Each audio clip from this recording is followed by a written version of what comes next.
So it only took about 4,000 migrants, illegal immigrants, being bused from Arizona and Texas to Washington, D.C. for the mayor of Washington, D.C. to go, stop. We can't take any more. Bring the National Guard in. We don't know what to do. Meanwhile, you've got 3.5 million of these folks that have come across the southern border. What is up with that? How does this work? 4,000 versus, we're marching on towards 4 million.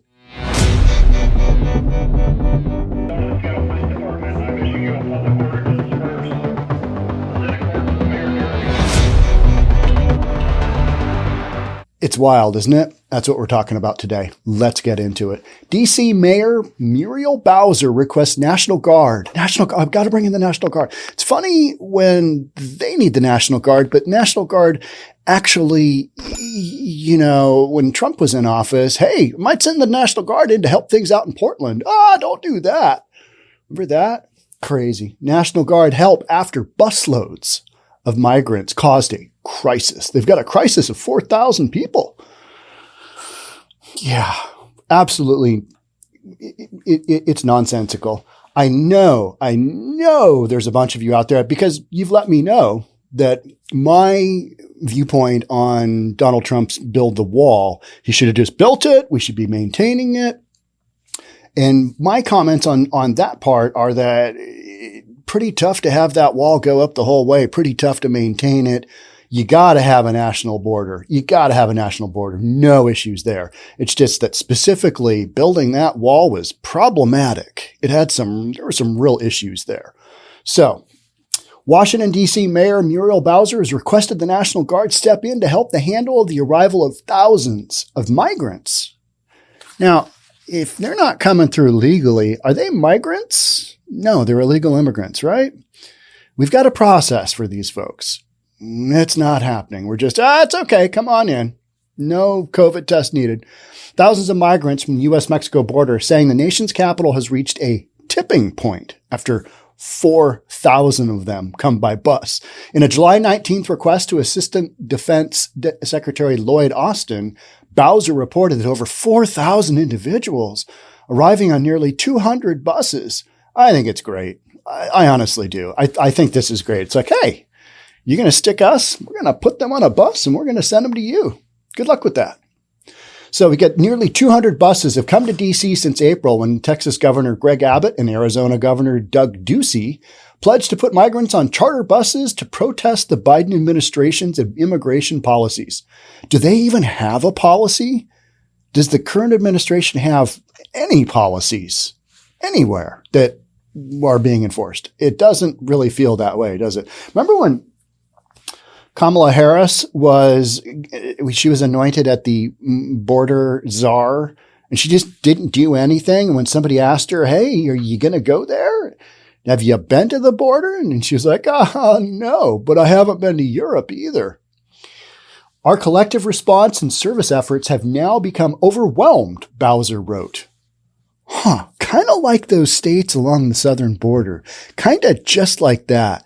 But those states along the southern border, way, way, way worse. And yet Washington, D.C., being geographically kind of far away and ideologically far, far away from anything on the border, they're just clueless until they get 4,000 of them sent to them. Our homeless service system is already under great strain. All right. Yeah. How do you think Texas and Arizona, how do you think they're faring? Is that going well? And tragically, many families arrive in Washington, D.C. with nowhere to go, or they remain in limbo seeking onward destinations across the United States. Well, that's exactly what's going on right through the southern border to the tune of how many million people? It's a bunch, right? You'll see estimates of, I think, June. I'm going off memory here. June, there was 200,000 came through. 200,000. They're just being dumped into the U.S. Just, it's okay. We don't really need borders. Maybe build the wall is the right call just because you're going down that right. You're going down the right pathway instead of, come on in. It's all good. We'll figure it out later. With pledges from Texas and Arizona to continue these abhorrent operations indefinitely, the situation is dire, the mayor added. The situation is dire because you don't have any control at the border. That's why it's dire. And the situation in DC is not dire compared to these border states. And we consider this a humanitarian crisis. Well, so do the border states actually taking the first wave of these that come through, right? When they come through in the United States. One that could overwhelm our social support network without immediate and sustained federal intervention. So we want the federal government to come in and help out when they should be doing their job in the first place at the border, but we're not really doing that. Yeah. It's interesting, isn't it? Bowser asked Austin to allocate 150 DC National Guard personnel daily to ensure a 24/7 operation in dealing with the migrants. She also requested use of the DC Armory or another suitable federal location in the National Capital Region as a temporary processing center. This is crazy. Like, this is nutso. It makes zero sense whatsoever. We can't take them on. Well, yeah, we've been saying that for a long time. The country can't take them on. This isn't how you take on migrants. It's just not. We've got no policy. It's a free-for-all.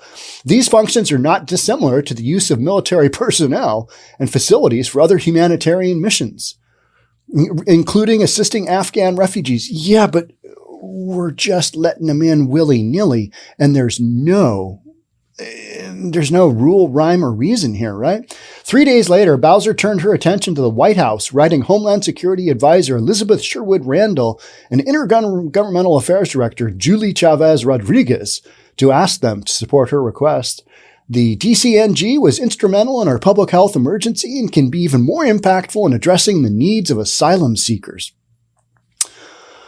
Asylum seekers. You've just got everybody coming through the border right now because you know what? America is still a great country to get into. Talking to a guy who was my Uber driver, and he's from Somalia. He came here 3 years ago, and he said, hey, here's the reason I came here. And here's the reason 3 years ago I started learning, and he's in his 30s, I started learning English. If you come here and work hard, you can get ahead. Other countries, not so much. So, I can't really blame folks that if they have a shot to get into the United States for trying to get in here. It's just that we can't take on. There's a system for this. And that system is just not working at all right now. And it's a wild, wild sham to be calling on the National Guard to help out. I have great empathy for the very difficult situation people boarding buses to unknown locations are facing. How about the ones crossing the border on the hope of getting into the U.S.?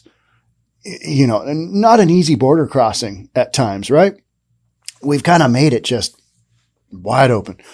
I likewise am very concerned that the social safety net that I'm responsible for ensuring for DC residents is maintained. Yeah, how about the social safety net for the United States in general? Because these folks got to go somewhere. They got to go somewhere, right?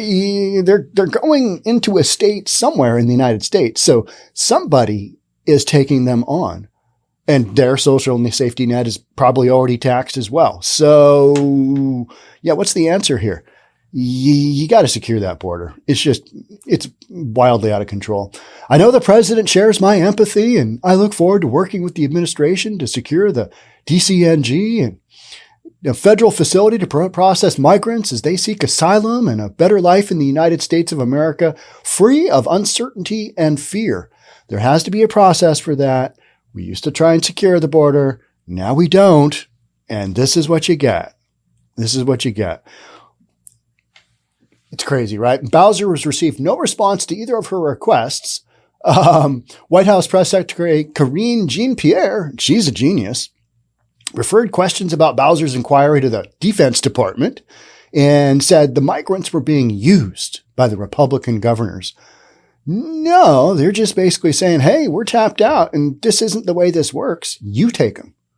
So I'd have zero issues with that. And I don't think they're being used.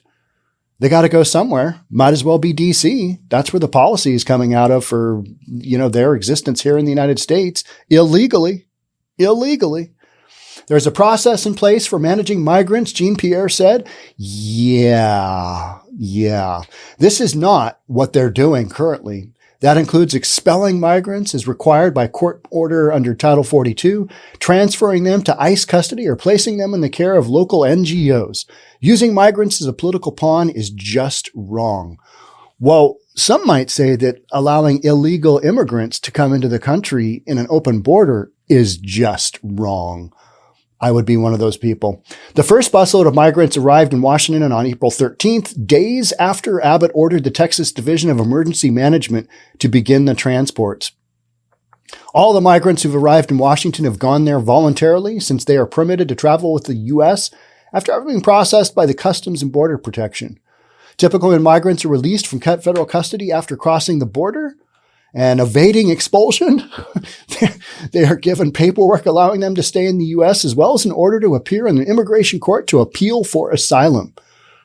This is insane. It's insane that we've come down to this. We've gone from, build the wall and securing the southern border to, it's just a free-for-all. And really no policy. I find it just amazing that this is one of the things that the current administration I don't think they care. I don't think they give a rat's rear end how many people come through. Because their hope is, well, if we let them come through, maybe they'll vote for us. Is that it? Or just no borders in general? Probably a little bit of no borders in general, because that's one of the premises of Black Lives Matter, right? I was watching the conservative, Black conservative. He's got a good YouTube program, and looking at some of his merchandise. For BLM, he has "buy large mansions" on a shirt. That is so funny and so true. I need to get one of those. Buy large mansions. It just makes sense. And Black Lives Matter, part of their whole thing is no borders, tear it all down, get rid of the justice system, get rid of everything. It'll be all good. We'll start over.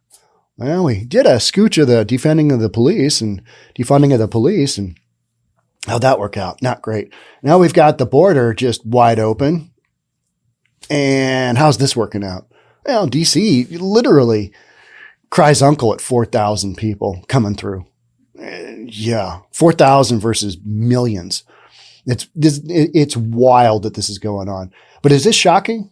No, it's not. This is just what's happening. All right. That's it for me. You know where I stand on this one, and I know where you guys stand. Build that wall. Keep building the wall. Resurrect the wall. Get the wall going again. All right. Thanks for being here. We'll catch up soon. Talk then. Bye for now.